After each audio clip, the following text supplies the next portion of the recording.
A histórica decisão do STF sobre responsabilidade das plataformas digitais. Por Maritacas. 27 de junho de 2025. Em uma decisão histórica e amplamente debatida, o Supremo Tribunal Federal, STF, do Brasil aprovou, por 8 votos a 3, uma nova diretriz que estabelece responsabilidade direta das plataformas digitais, como Google, Meta, Facebook e Instagram, TikTok, X, ex-Twitter, entre outras, pela remoção imediata de conteúdos considerados ilegais, independentemente de decisão judicial prévia. A medida representa uma virada no marco regulatório da internet brasileira, impondo às grandes empresas de tecnologia o dever de agir de ofício diante de conteúdos como discurso de ódio, racismo, incitação à violência, apologia ao crime e desinformação grave.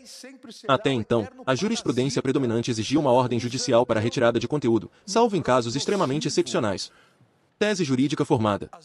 O Supremo firmou a seguinte tese jurídica com repercussão geral. As plataformas digitais são civilmente responsáveis pela não remoção imediata de conteúdos que, de forma manifesta, atentem contra a ordem jurídica e os direitos fundamentais, quando não o fizerem por omissão voluntária ou negligente, ainda que sem provocação judicial prévia. Com isso, criou-se uma exceção expressa ao Marco Civil da Internet, Lei 12.965/2014, no que tange ao artigo 19, que previa a necessidade de ordem judicial para a responsabilização das plataformas. Tramitação no STF e formação da maioria. O relator do caso, ministro Alexandre de Moraes, apresentou voto no sentido de que as plataformas digitais devem ser responsabilizadas objetivamente quando deixarem de remover prontamente conteúdos claramente ilícitos, sem necessidade de ordem judicial. Em sua fundamentação, citou o dever de proteção aos direitos fundamentais, com base no artigo 5º da Constituição Federal, e os princípios da dignidade da pessoa humana e da vedação ao anonimato. A corrente majoritária do plenário acompanhou essa posição, formando um placar de 8 votos a 3. Os ministros Carmen Lúcia, Gilmar Mendes, Luiz Roberto Barroso, Edson Fachin, Dias Toffoli, Flávio Dino e Rosa Weber também votaram a favor da tese de Moraes, sustentando que o poder de moderação das plataformas deve ser exercido com responsabilidade social e constitucional. Votos vencidos e argumentos contrários. Os ministros André Mendonça, Nunes Marques e Luiz Fux ficaram vencidos. Em seus votos, alertaram para o risco de censura privada e para o impacto sobre a liberdade de expressão, protegida constitucionalmente. Defenderam que o filtro judicial prévio é uma garantia necessária para evitar abusos, exclusões indevidas ou repressão ao debate público. Para Mendonça, delegar esse poder às empresas privadas é criar um sistema paralelo de justiça, sem devido processo legal. Já Nunes Marques alertou para a possibilidade de retirada automatizada e desproporcional de conteúdos legítimos. A decisão proferida pelo Supremo Tribunal Federal, ao responsabilizar as plataformas digitais pela não remoção imediata de conteúdos manifestamente ilícitos, marca um divisor de águas no tratamento jurídico da liberdade de expressão e da responsabilidade civil no ambiente digital brasileiro. Trata-se de um avanço corajoso e necessário diante do cenário contemporâneo, em que as redes sociais deixaram de ser simples canais de comunicação privada para se tornarem espaços de formação de opinião, mobilização política e difusão em larga escala de conteúdos.